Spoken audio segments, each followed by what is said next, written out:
Hello, kumusta? This is your Simplicity Wheeler and welcome back to my YouTube channel.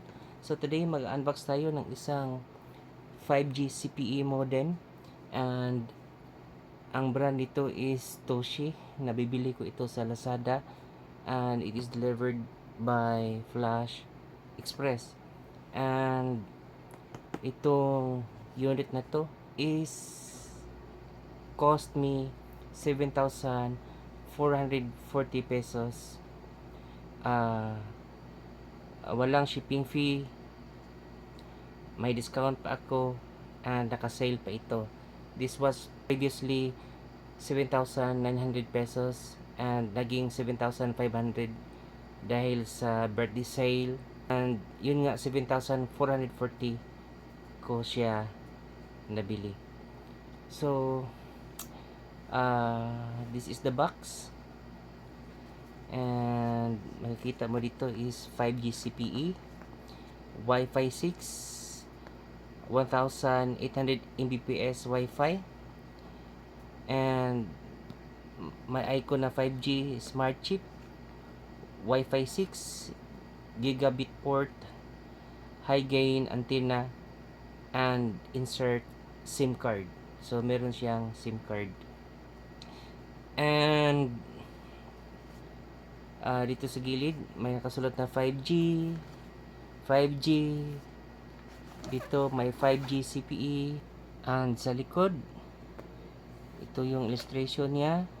So ito yung mga input niya.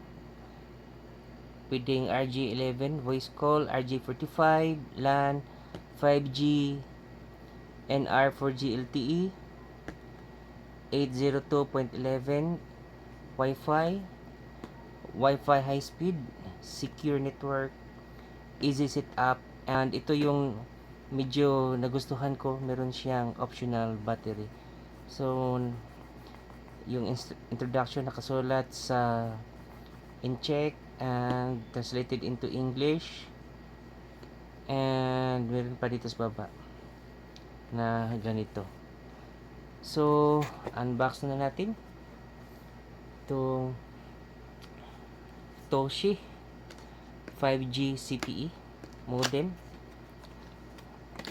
And inside the box meron siyang manual, then dito meron siyang cable, power brick. Yung power brick niya is medyo mabigat, and another cable for RJ11,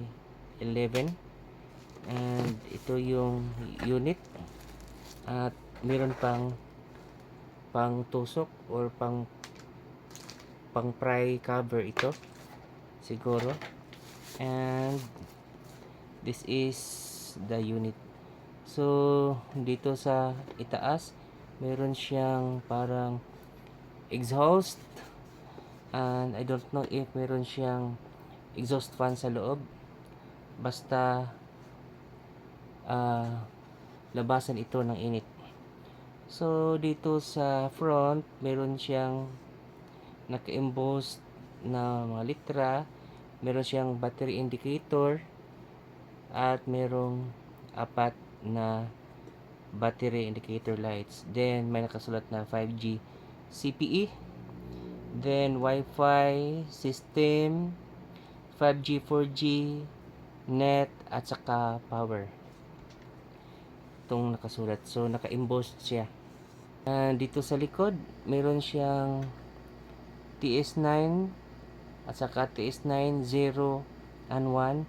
This is for antenna extension, external antenna extension. May WPS button, naka type C. I think this is for the battery, and may nakasulat na reset. Then bat LED. So this is a battery indicator, and then the battery indicator may naka-emboss. I don't know if it is a light or a button. Parang button siya, button like WPS. Then meron siyang RJ11 port, and meron ding RJ45 port, power button, then DC. So dito yung saka ng ah, power supply. So dito naman tayo sa bottom, i-pry open natin. And sa loob nito, meron siyang dalawang SIM card. Yung regular SIM card at saka yung pinakaliit na SIM card na pwede mo ilagay. And then dito yung port niya para sa battery. So yung battery pwede mo dito ilagay. Dito ang lagayan ng battery. And I think that's all na lang siguro. Yung pag-testing nito is hindi ko pa magawa dahil TS9 ito at may nabili akong TS9 adapter pero hindi ako kampante dahil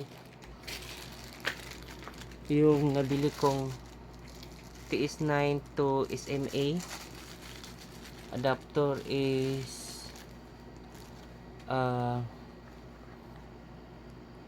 pag nilagay mo siya hindi masyadong bumubaon. So and I think this is very sensitive. Malambot siya and need siya ng more time. Ito. And as you can see, nakabaon siya pero yung